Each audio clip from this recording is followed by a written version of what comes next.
Bonjour et bienvenue au musée de la céramique, centre de création à Gers. La commune de Gers a compté jusqu'à une trentaine de hameaux potiers tels que celui-ci, formant ainsi une industrie rurale très active et très performante. Du XIVe au début du XXe siècle, les anciens potiers de Gers utilisaient le bois de la forêt de la Lande Pourrie afin de cuire des pots en grès imperméables destinés à la conservation de la nourriture. Le musée de la céramique à Gers regroupe une dizaine de bâtiments autour des vestiges des 3 fours-tunnels.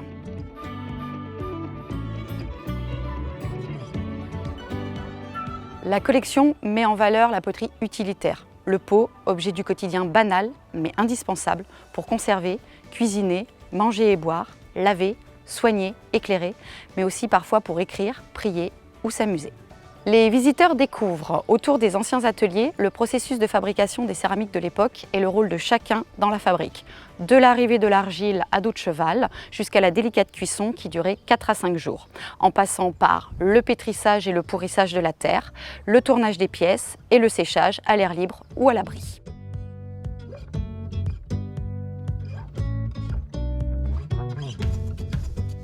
Afin de relier patrimoine, céramique création contemporaine et développement économique, le département de la Manche mène en ce lieu une politique de valorisation des céramiques contemporaines par l'acquisition de poteries pour la boutique de créateurs et par l'achat de céramiques contemporaines régulièrement présentes dans ce lieu. Le musée est aussi un centre de création avec des salles équipées qui permettent de faire des ateliers pour les familles pendant les vacances scolaires, mais aussi, durant le reste de l'année, des stages, des ateliers de formation pour professionnels ou pour les débutants. Dans le même esprit a été installée sur le lieu depuis 2015 une pépinière atelier céramique. L'objectif est d'y installer pendant 23 mois un jeune céramiste désireux de parfaire sa gamme de produits, de structurer son entreprise et à terme s'implanter localement. Le céramiste locataire de l'atelier pépinière bénéficie sur place d'un réseau de professionnels et d'amateurs, partenaires du musée, regroupés au sein de l'association Terre d'échange.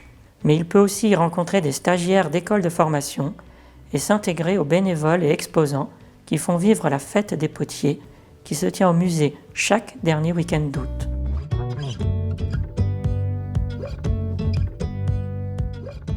J'ai la chance d'être accueilli en pépinière atelier au musée de la céramique de Gers. Je viens du champ du graphisme. Après, j'ai étudié également le design et toutes les questions que je me suis posées dans ces 2 disciplines, je les ai un peu digérées en faisant un cursus artistique.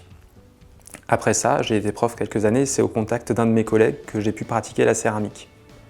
Et ça m'a vraiment ouvert une voie pour trouver un moyen de reconnecter avec mon travail et de le rendre pérenne.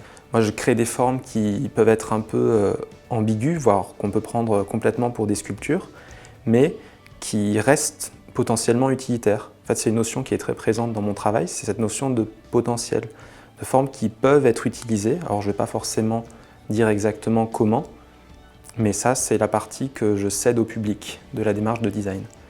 Et c'est un peu un combat personnel, c'est pour ça que ma devise, c'est « design n'est pas un adjectif ». C'est un peu essayer de sauver ce mot-là de tous les mauvais usages qui en sont faits. Alors, sur la période de 2 ans que je passe ici, j'en profite aussi pour poursuivre des expérimentations que j'avais initiées lors de ma formation en céramique et notamment avec l'usage de l'imprimante 3D qui me permet de créer à la fois des outils, à la fois des filières pour sortir des profils de terre avec des formes vraiment distinctes à l'extrudeuse murale.